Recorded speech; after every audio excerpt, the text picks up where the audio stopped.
waxaan u socdaa maanta leeyahay berberaan u socdaa le maanta nabad gogol in loo dhigo anagu ma qabno waxaan qabnaa dhulbaantay awoodooda in la tuso in hubka laga dhigaanu qabnaa in la dagaalamaanu qabnaa awoodeedina waa leedahay. Assalaamu calaykum waraxmatullaahi wabarakaatu. saaxiibadeena ku xiran channelkeena dhamaantiin soo dhawaada saaxiibayaal. caawa iyo abdeedadii ugu dambeeyay ama qodobadeena marka ugu xiisaha badan iyo programkeenan caawa oo aynu rabnay inaan kusoo qaadano waa program xasaasi ama aad u layaab badan iyo cod marka la soo fashiliyay ama la soo kashifay oo ah cod sir ah oo marka laga soo duubay ninkii boqor buur madow ahaa oo marka isagu khadka telefoonka kula sheekaysanaya dad kamida marka beeshiisii habar jeclo. boqor buur madow arrinkan uu marka ka hadlaya waa mid uu ku kashifay marka ama uu banaanka soo dhigay munaafaqada marka dad ka tirsan beeshii harti oo ugu horeeyay marka Saciid Cabdullaahi Dani waa madaxweynihii maamulka Puntland ee Saciid Cabdullaahi Dani oo aynu ogeyn hawsha marka socotay ayaantaanba iyo waxa lagu haystay waxa isaga lagu eedeynayay waxa firdhiye lagu eedeynayay khilaafka ka dhex yimid labadii maamul ee waqooyi bari iyo maamulkii Puntland hawshani xagee ayay ka socotay Saciid Cabdullaahi Dani kow ayuu ka yahay. waxa kale oo ku xiga waa nin isaguna munaafaqa dadku aad ay u yaqaanaan oo wasiir Juxa ninka munaafiqnimada ku jirta marka timihii cadaadeen oo isagana qorshihiisii banaanka la soo dhigay ama codka uu marka buur madow fashiliyay ayaa uu isaguna marka qorshaha uu beesha harti rabay inuu ku baabi'iyo ayaa uu kamid ahaa. waxa kale oo aan ka maqnayn marka meesha ama ragga munaafiqiinta beesha harti ka soo jeeda oo codka markaynu hadhow dhageysano aynu u geli doono hawshooda waa suldaankii isaguna beeshii warsangalay suldaan Saciid suldaan Cabdisalaam oo isaguna marka kamid ah ragga hawshan waday iyo nin kale oo marka uu soo daray. waa hagaag waxa uu buur madow marka isaguna haysta oo uu ku dhagan yahay oo uu rabaa inuu marka dhulkaba laba jara laftigiisa uusan asxaan u fulaynin waa madaxweynihii Somaliland ee Cabdiraxmaan Ciro oo uu laftigiisa raba inuu marka hawl ku kiciyo ama dagaal waqooyi bari iyo Somaliland inta isku hor yimaadaan laftigiisa marka xukunkii la gediyo. ileen buur madow balaayadu waxa uu ahaaba waa munaafiqa ugu weynba ee ummadda marka isagu iska hor keena ama dadka isku dara. waa aynu galaynaa balse ta ugu weyn ayaa waxay tahay oo caawa inanka marka muhiimadda inuu ama aynu qodobkeena kusoo qaadanaynaa waa go'aanka marka lagu qaatay in beeshii harti marka gebi ahaanba la baabi'iyo oo dhulka lagu daro ama majeerteen ahaw ama dhulbahanta ahaw ama warsangeli ahaw ama dashiisha ahaw ama hartigii kale marka ahaw. qorshuhu waa qorshe marka inta la soo wada degay gebi ahaanba marka loogu talagalay in lagu baabi'iyo beeshii harti oo dhanba dhulkana marka la jaro. يعني سعيد عبد الله الدني جوحة إيو فإذا أي كهليان أما وحى ماشى وصل بحيو ما فاهمين وأين أقولينا قرشياش أقول لا يبقى بدنا إيه مكان أيان دود أركي مكان أن لا يبنا أن هاي نيو محاصر رجال كدي وحن إنه هوش الإنسان ودعده رحت فيديو جنب كم بدأ إلى فيريا.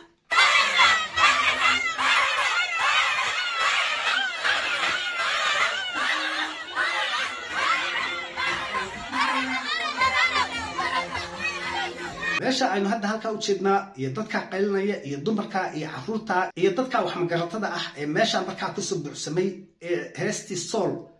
in lagu ciyaaro marka diidan waa dadka marka ayagu la soo shaqo galiyay ama lacagta la soo siiyay ama dadka shacabka ah ee marka caqli ku filan aan lahayn ee laga soo shaqaystay ay kamid yihiin. waana hawsha marka muddadii hadda la soo dhaafay ama sanadkii la soo dhaafay la waday sidii dadkan marka la isku horkeeni lahaa. وحفلتي كودي أغوص يا ماملكي بوتلاند يا مقالدي قروي أو مركا مالنتي كودا أغوص أو حفلتي سنقولدي تطبيع لبعتنا يا ماملكي بوتلاند وحلقو أورنية مركا عيدتكو ديديان وهاستي الصول وهاست محاول ديدينيهن هاست وحي أمان وطهي وعاصمة دي لاسعانات يا قبل كي صول يقولك باشي هرتي باشي دول بانتي أما سعيد هرتي أي أمان وطهي دادك ديدان قيلنا يا مركا كان وايو waa dad marka wax magarata ah oo lagu soo shaqaystay oo Saciidani iyo Juxa iyo hawsha ay wadaan ama in ay marka dadka iska hor keenaan hawsha ay rabeen dad marka ayaguna qayb ka ay yihiin ama qaaraan waxba kala ogeynba marka iska raacay uun meeshan hawsha socota. waxa kale oo idna cajayba meeshan video-gan ila fiiri isagana waa calankii marka Somaliland oo magaaladii Garowe marka isagana kor loo ruxayo oo lagu muujinayo nacaybka marka loo qabo maamulkii Khaatumaystay. waxa sameynaya maxay tahay ma beeshi ma jirteenba ma hartiba ma Puntland ba maya maaha waa Saciidani iyo Juxa iyo dadka inta marka lacagta lagu siiyay qorshaha markii hore la rabay in la sameeyo beeshi harti in la kala dilo ama la kala gooyo oo harti marka isku hiilinaya ama walaaltinimo ay ka dhaxayso ama isku danqanaya inaysan markaa meeshaaba ka soo bixin. Yani waa waxyaabaha ugu layaabka badan ee codkan markaa hadda aynu u gelayno ee boqor buurmadow isagu markaa ka hadlayo uu ku fashilayo. waa cod sir ah oo isagaaba codka markaa si dhiibanayo taagan. kolley codkan aan maanta ku hadlayo berri ka maalin isagoo bari bulshada yaalla ayaan arki doonaa, balse xaqiiqda jirta ayaan idiin sheegaya ayaa uu markaa leeyahay oo iyagu digaya markaa boqor buurmadow beeshiisii habar jecla ayuu la hadlaya oo waxa uu tagay habar jecloy dhulbahante keligiin idinku habar jecla ah ma awoodaan inaad iska celisaan oo waad ku baaba'aysaan, waa laydinku baabi'in. maxaabiista inta hadda laydinka haya ka badan ama in lamida ayaa laydinka qaban doonaa ee ka jooga. isaaq markaa maanta idiin soo hilinayaana ma jiro, cid kaloo hilila idinku imaanaysaana ma jirto. oo boqor buurmadow beeshiisii habar jeclo markaa ayaa uga baqanaya inay baabi'iyaan ama ay intaasoo dhan gaarsiiyaan. waa beeshii sicil harti markaa waa laf yar oo markaa ka mid ah beeshii daarood ama kablalax ama markaa beeshii harti ayaa ay tahay. haddii aynu xisaab caadiya fiirino dee koombe iyo habar jeclo ayaa markaa isku mid noqonaya, isla ekaan karaba. harti koombe iyo habar jeclo ayaa markaa isku mid noqon kara oo aan la simi karin. cabsidaa uu qabo markaa darteeda dhulbaanto ka qabo in ay beeshii habar jeclo qaramsadaan ayaa buurmadow codkan isagoo hadlaya ayaa codkii laga soo duubay. codkiisa aynu rabnaa markaa inaynu galno isla dhegaysano iyo waxa uu ka hadlayo iyo qaabdarrada markaa meesha ka socota. habar jecloy runtaan idiin sheegaya dhulbahante keligii lama dagaalami kartaa. isaaq maanta diyaar idiin ah iyo somaliland diyaar idiinihina ma jirto. ballanta aanu isku ogeyn madaxweyne dedi ee ugu adagay waxay ahayd war shacabkii baan iga yeelay mudday igu qaadanaysaa inaan kala jaro. muxuu dhahay isaga iyo markaa deni iyo cirre iyo ballankii aanu wada galnay maamulkii puntland waa ay ka soo baxeen, balse weli hawshii waxa ay ku dhiman tahay oo aan ballankoodii ka soo bixin. waa dhankii somaliland ayaa uu markaa taagan yahay oo cirre ayaa waxa uu rabaa inuusan dagaal qaadin oo uu markaa nabad wax ku dhammeeyo. waa hagaag labada shacab marka rag baa jira arrintaa nagala shaqaynaya oo madaxweynihii isagiibaa caloolyow ku jira. kursigana sida keliya ee lagaga qaadi karaa waxa weeye cirro in dagaal dhaco oo sidii muuse uu ogyahay in codkiisa markaa la duubayo oo ama dhulbahanto loo dirayo ama cid kale loo dirayo ama hawshu ay markaa wax walba uu ku hadlayo bannaanka iman doono, waana uu sii afeeftay. balse waa dabcan waa uu dhegaysanayaa caawa. deni iyo cirro ballan baanu isku ogeyn in marka hore xagga saxaafadda laga shaqeeyo oo la kala fogeeyo iyagii nimanka dhulbahante marka cidla la soo taago markaa in la weeraro bay ahayd. waxa uu dhahay rag baa joogay hawshaan markaa iyagu kuba guda jiray in ay markaa fuliyaan oo arrinkoodii ay wadaan. oo uu markaa ugu horeeyo waa wasiir juxa iyo ina qoobey ninka uu markaa dhahay. oo waa dadka markaa iyagu barihii bulshada iyo fiidiyoyada aynu arkayno ee markaa calankii somaliland la wato, heestii sooley la diidayo, muranka iyo waxyaabaha markaa ka socda barihii bulshada ee beeshii harti markaa lagu baabi'inayay. waa hawsha ka socotay gebi ahaanba. waa hagaag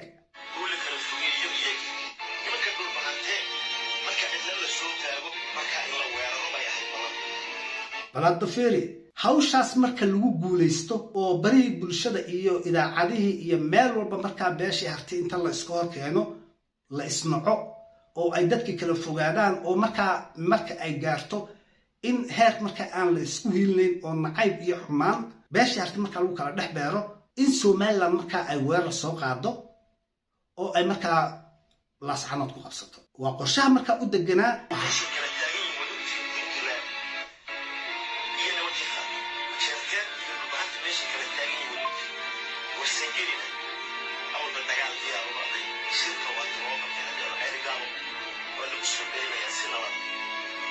okay wuxuu dhahay maanta waynu ognahay meesha ay kala taagan yihiin maamulkii markaa waqooyi bari ama khaatume state SSC maakhir iyo maamulkii puntland. beeshii majarteen iyo beeshii dhulbahante waa aynu ognahay meesha ay kala taagan yihiin ama nacaybka ama cayda ama xumaanta barihii bulshada markaa wareegaysa. waa qorshihii markaa inta lagu soo tashaday la rabay dadka markaa la iska horkeeno oo hawshaana la fuliyo. waxaana qorshaha markaa lacagta ku bixinaya waa ina qoobey iyo wasiir juxa, ninka munaafaqada iyo xumaanta markaa dartiisa timo u caddaadeen. waana meesha markaa nacaybka beesha harti laga abaabulay inuu bilaabmo muddadii haddanba markaa la soo socday. suldaan siciid suldaan cabdisalaan meesha uu markaa isaguna kasoo mid noqonayo raggan munaafiqiinta ah oo uu ka mid yahay waa arrinka beesha warsageli markaa iyaguna inay dagaal galaan markaa diyaar uma ahan oo suldaankoodii ayaa gatay oo ceeri gaabo nabad ay ugu laabanayaan ayaa uu qorsho u ahaa waa qorshaha markaa cere iyo suldaan siciid iyo u dhexeeyey siciid cabdullaahi dani waa go-aanka munaafiqada lagu soo qaatay in hartigii markaa inta nacayb lagu kala dhex abuuro la kala gooyo oo dhulbahanta iyo majarteen iska hor yimaadaan oo kabacdina warsangeli iyo majarteen iska hor yimaadaan warsangeli iyo dhulbahanta iska hor yimaadaan kadibna somaliland intay soo gasho ay dhulkii qabsato maamulkii khaatumaystay waa qorshaha marka siciid cabdullaahi dani u dheganaa oo waa kan hadda buurmadow inoo caddaynaya horeyna waa aynu u ogeyn heshiiska iyo markaa waxaa la kala galay buurmadow marka hadda isagu muxuu kaba hadlayaa waxa uu taagan yahay puntland oo ay kasoo baxeen ballantoodii oo bulshadiina waa la kala dilay xumaan iyo colaad heerka marka ay maanta taagan tahay aynu u jeednana waa ay sameeyeen oo puntland ninkii siciid cabdullaahi dani ee puntland madaxweynaha ka ahaa iyo juxa iyo inaqoobeygaas hawshii loo dirsaday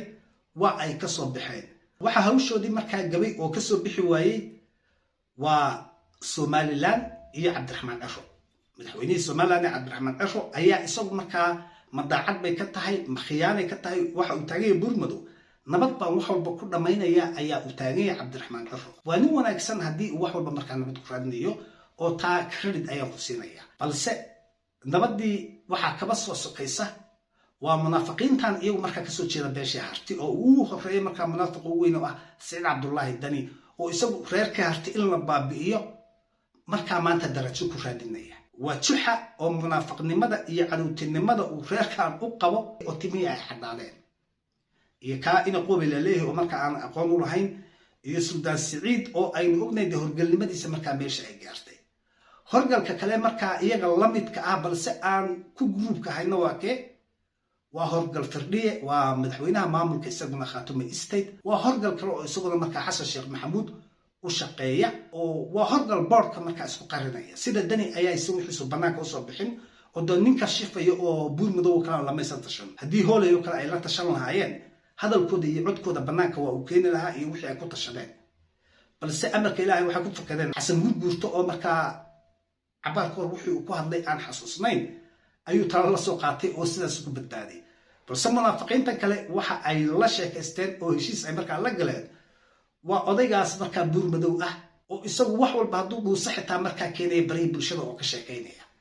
arrinkoodiina markaa ilaahay baa kashifay oo maanta bannaanka keenay balse meesha mid buu hilmaamay oo uu ka saaray ninkii buurmadow ahaa markaad barihii bulshada fiirisid ama hawsha socota ama siyaasadda socota adigoo xitaa kaba soo jeeda beeshii harti ayaa waxaad aaminaysaa in beeshii harti uu nacayb ka dhex yaallo ama la isdilayo ama la isxumaynayo dabcan way isku adkaynayaan xumaan iyo meeshii ma taallo waa hadal adag iyo yacni waxa sida dadkani way kala dhammaadeen balse haddii ay xabadi bilaabanto miyay kula tahay markaa in ay harti ku daawanayaan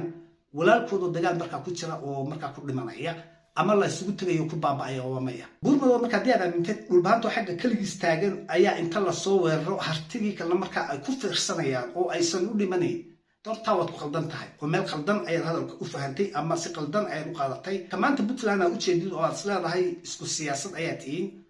ama garabkaaga ayuu taagan yahay kaas intuu laascaanood yimaado halkaa kasoo dagaalgelaya oo isagoo hiil harti ku socda ayaad arkaysaa kalaas qoray iyo baran iyo xingalool iyo ceerigaaba ka yimid baa isaguna xagga kasoo dagaalgelaya isagoo hartinimo ku socda ka gaalkacyo iyo mudug ka yimid baa isaguna kusoo dagaalgelaya ka bari salki ka yimid ayaa kusoo dagaalgelaya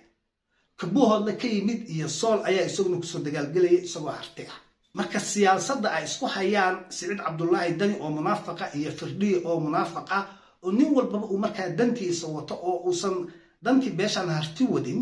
dee yaysan meel kaa turin oo runha u malayn wax walba oo ay sameeyaan iyagu waa mid iyagiyo maamulkoodii iyo siyaasadooda ah balse aadeen markay hawshii run timaado haddii dhib ay timaado dee waxani waa wax dhibkii markaa wada qaybsanaya oo isu hilinaya dad kale fog oo ama markaa daarood isugu imanaya ama meel karo isugu imanaya maaha waa jilib hoose oo harti markaa la dhaho oo hal aabba ayaa wada dhalay markaas oo ma kala baxayaan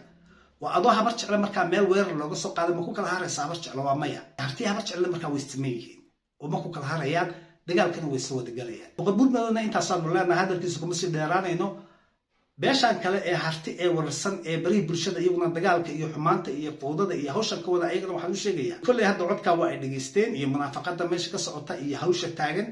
dee ama wax ku fahma ama iska daaya waa hawl idin taallo uun balse waxaa idin sheegayaa Siciid Cabdullaahi Dani iyo Firdhiye midkoodna dantiina ma wado oo nin walbaba dantiisa ayuu wataa oo shaqadiisa iyo interestigiisa ayaa markaa u jeeda markaa ka tashada waxbaa ku weerarina munaafiqiintan idin tashaday inay idinka idin baabi'iyaan sidii aad ku midoobi lahaydeen oo xumaantan iyo dhibaatadan marka aad uga bixi lahaydeen taasida ku tashada videogan halkaas aan kusoo gabagabaynaya intaan isugu imaan doona video lamida iyo wixii cusub markaa kusoo kordhay insha allah waxaan idinkaga tegayaa wasalaamu calaykum waraxmatullaahi wabarakaatu